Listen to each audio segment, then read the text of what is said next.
आज के वीडियो में हम जानेंगे कि कहानी शिक्षण का महत्व क्या है। इसके साथ साथ हम विभिन्न शिक्षण विधियों के बारे में भी जानेंगे और आपको बताएंगे कि कौन से स्तर पर विद्यालय के कौन से लेवल पर कौन सी विधि से बालकों को पढ़ाना उचित है। तो सबसे पहले हम बात करते हैं कहानी शिक्षण के महत्व की। कहानी शिक्षण का सबसे बड़ा जो महत्व है वो है जीवन में सुधार लाना।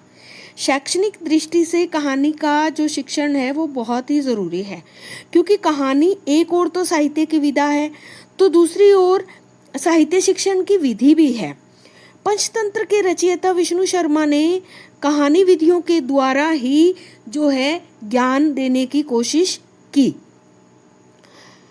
अगर हम दूसरे महत्व की बात करें तो नैतिक विकास और राष्ट्र प्रेम की भावना भी कहानियों के द्वारा हम जो है बालकों में उत्पन्न कर सकते हैं। कहानी द्वारा बालक का जो है यथेष्ट विकास हो सकता है। ईमानदार बालक की कहानी सुनकर नैतिक विकास की ओर बालक है वो मुड़ता है। भाई की ममता की कहानी सुनकर ममता की तरफ जाता है। भीम का त्याग, छोटा जादूगर की कहानियां सुनकर मनोरंजन करता है। और इस तरह से सभी प्रकार की जो भावनाएं हैं, स्वावलंबन की भावनाएं, प्रेम की भावनाएं, सब प्रकार की जो भावनाएं हैं वो कहानी के द्वारा बालक सीखता है। इसके बाद जो कहानियां हैं वो साहित्यिक अभिरुचि भी पैदा करती हैं। कहानियों के द्वारा ही जो बालक है वो साहित्य की ओर रुझान करता है और साहित्य में उसकी रुचि होती है।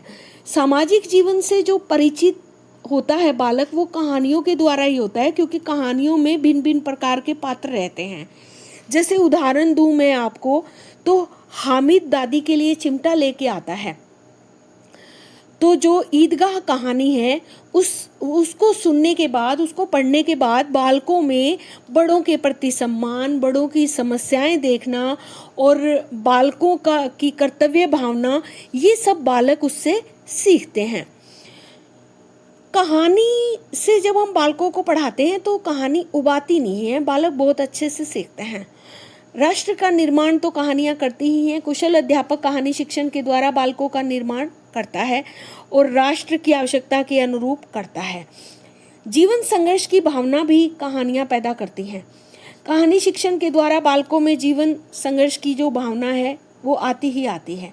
जैसे छोटा जादूगर कहानी में ये दिखाया जाता है कि वह लड़का जिसने कहीं से जादूगरी का करतब सीख लिया, किसी के सामने दीन बनकर हाथ नहीं फैलाता और जीवन के संघर्षों का डटकर मुकाबला करता है।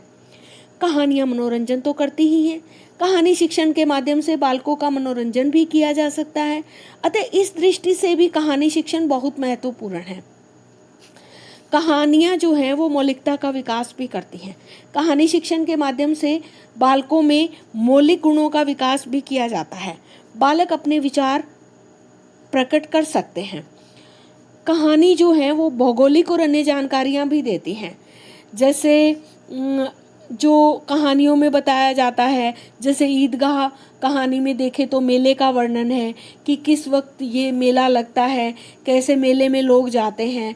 तो इस तरह से पूस की रात जो कहानी है उसमें दिखाया है कि कैसे जो ठंड है वो बहुत सर्दियों में कितना वो मनुष्यों को सताती है, कितना सर्दी का मौसम जो है वो जानवरों के ऊपर भारी होता है। तो इस तरह से प्रत्येक कहानी में कोई ना कोई भौगोलिक अवस्था का जिक्र होता ही होता है। अब बात आती है कहानी की भिन्न भिन्न शिक्षण विधियों की। तो सबसे पहली जो शिक्षण विधि है कहानी की वो है कहानी कथन विधि। कहानी कथन विधि की हम बात करें तो इस विधि में शिक्षक बिना पुस्तक के सहारे बालकों को मौखिक रूप से कहानी सुनाता है। बालक जो है वो कहानी सुनने में रोचकता भी रखते हैं और इस विधि का सबसे बड़ा दोष एक है कि इसमें बालक कई बार निष्क्रिय रहते हैं। कई बार तो बालक बड़े चाव से सुनते हैं और हाँ हूँ की प्रतिक्रिया भी देते हैं, लेकिन कई बार कहानी कहने वाला ही बोलता रहता है और बालक इसमें कोई प्रतिक्रिया नहीं करते। तो उस अवस्था में जो बालक है वो निष्क्रिय हो जाता है, जो कि ठीक नहीं है। फिर आती है प्रश्नोत्तर प्रणाली। बालकों के अवधान को बनाए रखने के लिए प्रश्नोत्तर प्रणाली का आश्रय तो हमें लेना ही चाहिए। प्रश्नों के निर्माण और उनको प्रस्तुत करने में कहानी का तारतम्य बनाए रखना चाहिए। प्रश्न न पूछने से कक्षा का वातावरण नीरस बन जाता है। इस नीरसता को तोड़ने के लिए प्रश्नोत्तर जो प्रणाली है वो बहुत ही उत्तम है। प्रश्नों के माध्यम से विद्यार्थी भी सक्रिय बने रहते हैं। तो प्रश्नोत्तर प्रणाली से जब हम कहानी को पढ़ाते हैं तो इसमें बालक निष्क्रिय नहीं रहते।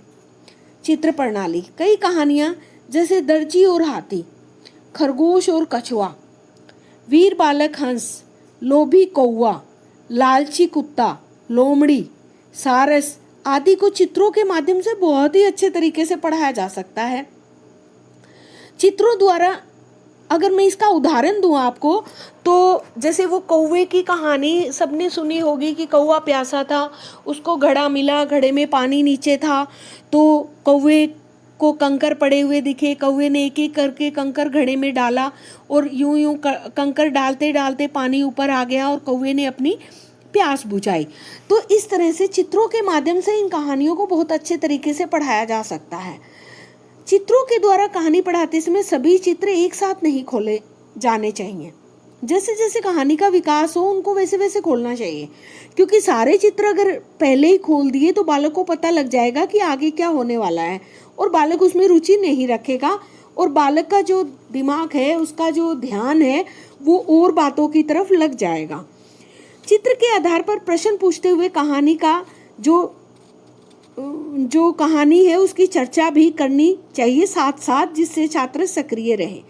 एक चित्र पर आधारित प्रश्नों के उत्तर स्वीकार कर फिर आगे दूसरा चित्र खोलकर उस पर प्रश्न पूछते हुए आगे की कहानी सुनानी चाहिए। तो इस तरह से नंबर 4 पर आता है रचना प्रणाली। रचना प्रणाली में छात्रों को अपनी मौलिकता के आधार पर रचना करने का अवसर दिया जाता है।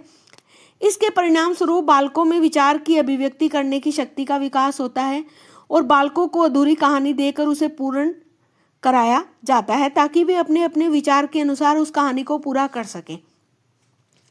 इस विधि से जब हम कहानी को पढ़ाते हैं तो बालकों में सृजनात्मक शक्ति का विकास होता है, उनमें रचनात्मकता आती है और बालक जो है वो रचना करना बहुत अच्छे तरीके से सीख जाते हैं। नंबर 5 पर आती है समन्वय प्रणाली। इस प्रणाली में सभी विधियों का समन्वय किया जाता है। थोड़ी थोड़ी बातें सब ली जाती हैं। जैसे मैं उदाहरण दूं आपको कि प्रश्नोत्तर विधि से कहानी पढ़ाते हैं, है ना, तो कुछ प्रश्न हम रचना प्रणाली के अंतर्गत भी रख लें, कुछ प्रश्न जो है वो हम जो है कहानी कथन विधि में भी रख लें, कुछ प्रश्न हम चित्र प्रणाली में भी प्रयोग कर लें, है ना। इस तरह से प्रश्नोत्तर प्रणाली से जब हम कहानी पढ़ा रहे हैं तो हम कुछ चित्र भी उसमें रख लें, कुछ रचनात्मक जो पहलू है वो भी, वैसे सवाल भी हम बालकों से कर लें। तो कहने का मतलब क्या है कि 2 या 2 से ज़्यादा विधियों का समन्वय करते हुए कहानी को पढ़ाना। तो ये विधि कई बार जो है उच्च प्राथमिक स्तर पर समन्वय विधि बहुत ही ज़्यादा उपयुक्त है। और जब हायर एजुकेशन की बात आती है, जब जो है माध्यमिक और उच्च माध्यमिक स्तर की बात आती है, तो ये विधि बहुत ही उपयुक्त रहती है। इसकी उपयुक्तता का कारण क्या है कि इस विधि में सभी विधियों का समन्वय रहता है, सभी विधियां इसमें सम्मिलित रहती हैं। तो इस विधि में बालक और शिक्षक दोनों सक्रिय बने रहते हैं और जब बालक और शिक्षक दोनों सक्रिय रहते हैं तो ये बिल्कुल सब पता ही है कि वो अपने आप ही अच्छे से कहानी को सीखेंगे। तो बालकों में सुनने की आदत भी विकसित होती है। बालक जो है वो दूसरों के विचारों को आसानी से भी सुनते हैं।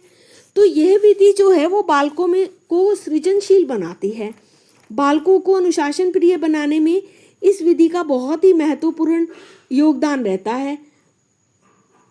तो आप लोगों को ध्यान होना चाहिए कि मैं बात यहाँ चर्चा कर रही हूँ समन्वय विधि की, जिसमें 2 या 2 से अधिक विधियों को हम सम्मिलित करके कहानी का शिक्षण करते हैं। तो समन्वय विधि जो है वो बालकों को जिज्ञासु भी बनाती है, जिज्ञासा भी बनाती है। तो इस तरह से ये जो विधियां हैं इनके द्वारा कहानी का शिक्षण किया जाता है। ये मैंने आपको बहुत संक्षिप्त रूप से बताया है, क्योंकि इसमें जो कहानी शिक्षण है ये व्यक्ति विशेष के ऊपर बहुत निर्भर करता है। अध्यापक विशेष के ऊपर निर्भर करता है, अध्यापक विशेष की योग्यता के ऊपर निर्भर करता है, अध्यापक विशेष का जो अनुभव है उसके ऊपर निर्भर करता है।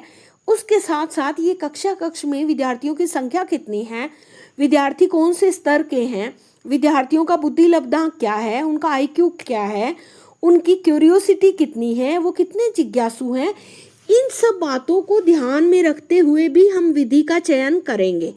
क्योंकि ज़रूरी नहीं है कि जो है सब की सब कहानियाँ एक ही विधि से पढ़ाई जाएं। तो अध्यापक जो है वो अपने विवेक के द्वारा परिस्थिति को देखते हुए, कहानी के प्रकार को देखते हुए, कहानी छोटी है बड़ी है, कहानी में कितने पात्र हैं, कम हैं ज़्यादा हैं, कहानी में कितनी घटनाएं हैं या नहीं है, तो यूं करके इन सब बातों को सोच के अध्यापक निर्णय करता है कि अब मुझे इस विधि से पढ़ाना है। अब मैं पुनः आपको थोड़ा सा बता दूं कि कहानी शिक्षण कैसे भी किया जाए, हमें कोशिश ये करनी है कि अध्यापक और जो छात्र छात्राएं हैं वो दोनों सक्रिय रहने चाहिए। क्योंकि जब अध्यापक और बालक दोनों सक्रिय रहेंगे तो कहानी का शिक्षण भली भांति हो पाएगा और कहानी बहुत जो है मनोरंजन पूर्ण तरीके से, इतने अच्छे तरीके से पढ़ा दी जाएगी कि दोबारा बालकों को उसको समझने की आवश्यकता नहीं रहेगी। और आप सब बालकों ने देखा भी होगा कि कहानी जो है वो पाठ्यक्रम में हमें हमेशा याद रहती है और कहानियों से निकले हुए जो प्रश्न हैं उनको ज़्यादा याद करने की आवश्यकता नहीं होती है। अगर हम कहानी को ठीक से समझ लेते हैं, सुन लेते हैं, जान लेते हैं तो हम सभी प्रश्नों का जवाब बहुत अच्छे तरीके से दे पाते हैं। तो इस तरह से कहानी शिक्षण की विधियां हमने इस वीडियो में संपूर्ण की। अगले वीडियो में हम व्याकरण शिक्षण की चर्चा करेंगे।